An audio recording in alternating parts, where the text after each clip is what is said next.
আমাৰ নেতা হিমন্ত বিশ্ব শৰ্মা ডাঙৰীয়া, আমাৰ নেতা গৌৰৱ গগৈ ডাঙৰীয়া কেতিয়াও হ'ব নোৱাৰে। এই ভাষ্যকাৰ জানেনে? বীৰ লাচিত সেনাৰ নেতা শৃংখল চলিহা ডাঙৰীয়াৰ এইটো চিৰসত্য। এই স্ক্ৰীণত দিয়া আপোনালোকে ফটোখন চাওকচোন, ভালদৰে পঢ়ক। এয়া হৈছে আমাৰ বীৰ লাচিত সেনাৰ নেতা শৃংখল চলিহা ডাঙৰীয়াৰ এইটো চিৰসত্য। কিয় জানেনে? আমাৰ এইজনৰ কিবা অসম প্ৰেম আছে নেকি বন্ধুসকল?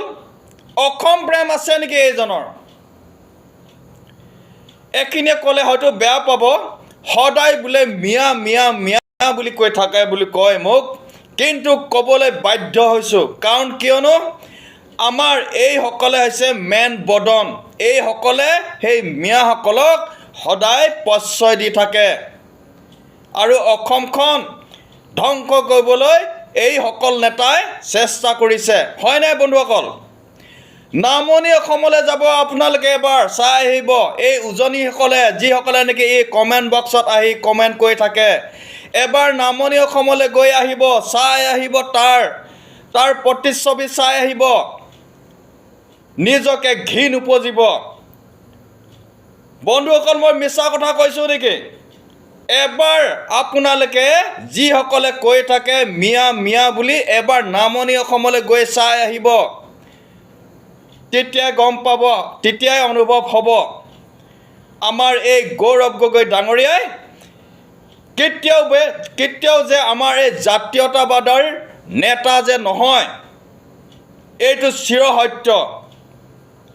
জাতিৰ কাৰণে এতিয়া কোনে কোনে কান্দি আছে? আমাৰ শৃংখল চলিহা ডাঙৰীয়া নহয় জানো? আমাৰ হিমন্ত বিশ্ব শৰ্মা ডাঙৰীয়া নহয় জানো? এইসকল নেতা নথকা হ'লে আজি অসমৰ আগৰ নেতাসকল দেখিছিলেই, এইসকলৰ বিৰুদ্ধে, বিদেশীৰ বিৰুদ্ধে কিবা ব্যৱস্থা লৈছিল নেকি বন্ধুসকল? আগতে এনে ছবি দেখা পোৱা গৈছিল নেকি? আৰু এইসকলে কৈ থাকে, এই চোৱা চেলিকাসকলে ইহঁতৰ সপক্ষত মাত মাতি আছে। আৰু এইসকলক কি কৰিব লাগে বন্ধুসকল? কি বুলি ক'ব লাগে?